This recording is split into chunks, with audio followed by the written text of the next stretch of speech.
There is a gap, right, between being a dominant platform business and really having that kind of monopoly status. I would say the vast majority of these kind of additional networks that these conglomerates are adding are probably via M&A. Platform conglomerate status. That is a big milestone, particularly on the journey to monopoly. One of the topics that we wanted to go over was kind of just taking a step back, looking at, the book is called Modern Monopolies, but there is a gap, right, between being a dominant platform business and really having that kind of monopoly status. And I know you've looked at, this piece that screen sharing it here that CB Insights came out with recently called Visualizing Tech Giants $1 billion Acquisitions.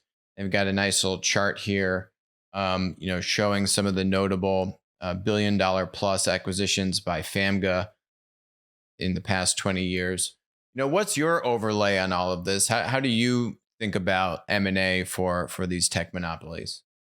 I think there's a few different things they've done. Some is what I would call accretive acquisitions that help build their existing network.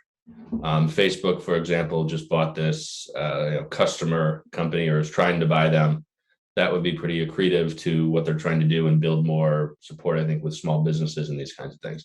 The other would be, for example, their Instagram acquisition or WhatsApp, which is we go buy another platform business, which is its own separate network, and then basically plug that into Facebook's network to help it get scale.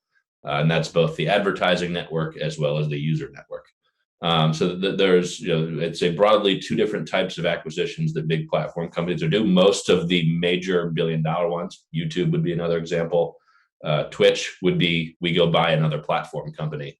But there are some big ones that are in there as well that are these kind of accretive tech acquisitions. And we talk a lot about on the show having that platform conglomerate status and how that is a big milestone, particularly on the journey to monopoly, right? We've talked a lot about like Uber versus Lyft and how Uber has platform conglomerate status.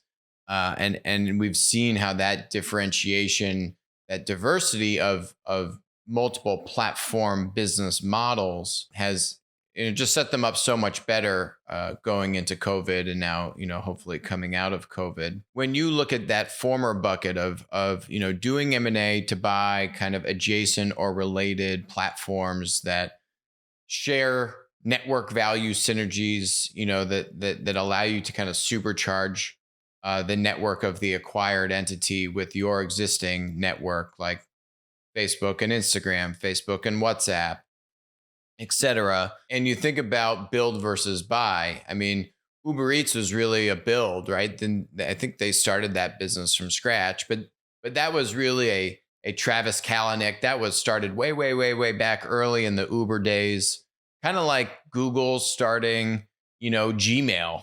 When you're a smaller, you as the business, Google, Uber, et cetera, are just much smaller, more nimble, and you kind of are able to do more of that build, I guess, and have it be organic and successful. Versus once you really get much larger as a business, whether you're a platform business or any business, do you really see build? Do we see any of these kind of you're at 10 billion, somewhere in the $10 billion, 10 plus $1 billion valuation range? Like, do we see them actually doing build, or is it pretty much M&A is the way for them to kind of do platform conglomerate or, now have multiple platforms and get on that journey?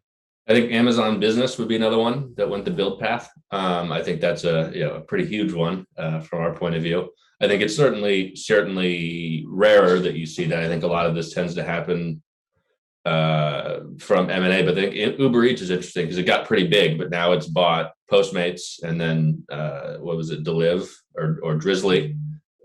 Drizzly, yeah, for alcohol. Those are both $1 billion plus acquisitions that are growing that business. So it's not necessarily either or. Google started Google Maps and then they bought Waze. Whereas another example would be they bought YouTube because their video product sucked, frankly, and they couldn't scale it up, so they had to do that. I think Google is, for example, of a company that hasn't done a lot of stuff organically. Even Android, for example, they bought that company and then it turned it into something that way beyond what Android was. So there's a few different stages of acquisitions. There's, you buy a kind of mature platform company, or you buy kind of the seed of it and then scale it up. I would say the vast majority of these kind of additional networks that these conglomerates are adding are probably via M&A, at least to some degree. But there are examples like Amazon, like Facebook. Facebook Messenger would be another example that they've kind of grown these new networks successfully, organically, more or less. I think Amazon Business is a counterpoint that it isn't exclusively M&A, that you can do build. M&A might be a little bit easier from an execution standpoint, a little bit more expensive, certainly, but not, completely ruling out build once you're in that kind of mid-tier platform size. Hi, this is Alex from Winner Take All. Thanks for joining us. Hope you enjoyed the content. Feel free to leave a comment, ask us questions, and definitely make sure to join us on our next live stream.